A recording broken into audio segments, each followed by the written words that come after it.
Hey everybody, this is Landry Duvall. I'm the Director of Music here at River Road Presbyterian Church. As you may know, we've been raising some money for a new piano in the sanctuary, and today we're going to be hearing from our accompanist, Rita Smith, who's going to talk to us a little bit about what's going on with the piano and why we need a new one. So here is our conversation that we had today. Yeah, well, we're so glad that you're here with us. So tell us what's going on with the piano and what your thoughts are about it. Okay, again, thanks for the opportunity to do this. There's a couple of reasons that we need to replace this piano, I think, and it's not only the technical end, but it's also the quality of the instrument, and it's more than just the notes being played.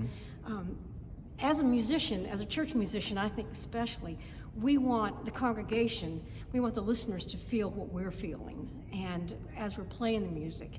And that's the purpose of our art. Are you feeling the text? Are you feeling the emotion of the music? And that's the purpose of art in general. To have a quality instrument to do that with is so important, I think.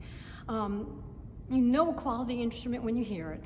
Landry's organ is a great example, and it fills the church, and it's a beautiful sound. Another good example is vocally. Kat, one of our choral scholars, when she sings, whether it's a solo or leading music, she fills the room with a beautiful sound. It's a quality sound. Right.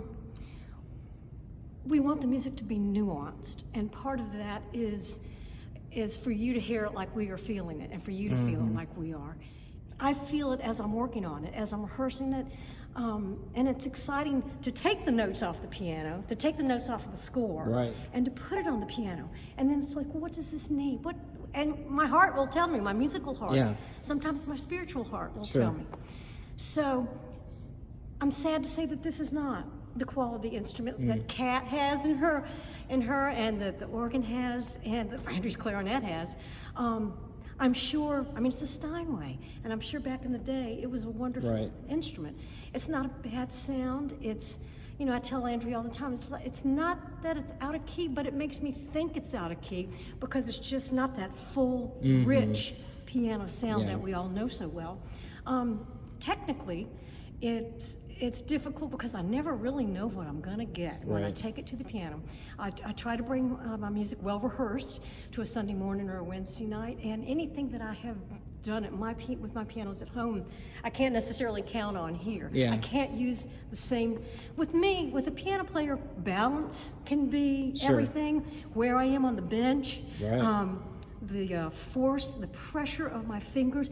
It's a dance, but there's a reason for it. Yeah, when you talk about the force that it takes, the keys should respond the same if you're playing something loudly or softly. And right now, that's exactly so talk a little bit about that. So dynamically, it's very hard to gauge. Right. Because when I think, so I need to play this softly, so not as much pressure onto the keys for the hammers on the string. Yeah. You're just going to hit it somewhat softly.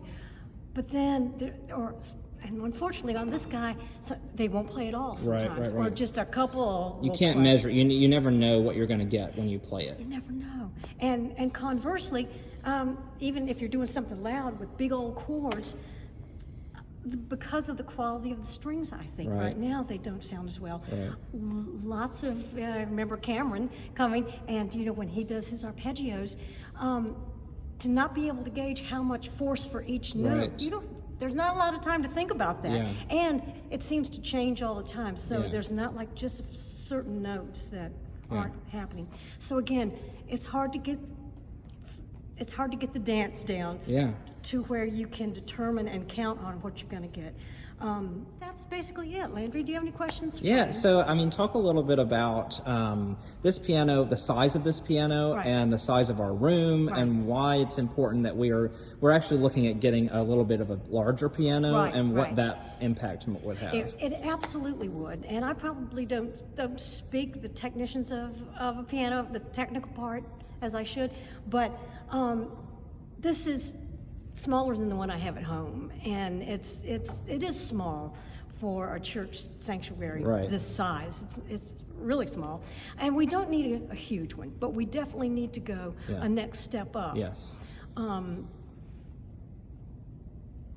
And again, to be comparable with their organ, to be comparable with the other musicians we have, Right. you know, to bring the Well, complete package. and as I've told you, you know, since you've come onto our staff in August, we've used the piano so much more than we used to. Like we used to only have the piano maybe once or twice a month, but now we're using it every week, and you do that beautifully. You know, so we want to have an instrument that befits that usage, and that, you know, it's ready to be used That is exactly for right. the glory of God. You know, and so well, Rita, thank you so much for talking to us about the piano. We're so grateful that you're on staff at our church, and we look forward to much more music in the future. I'm looking forward to it, Landry. Thank you. Thanks.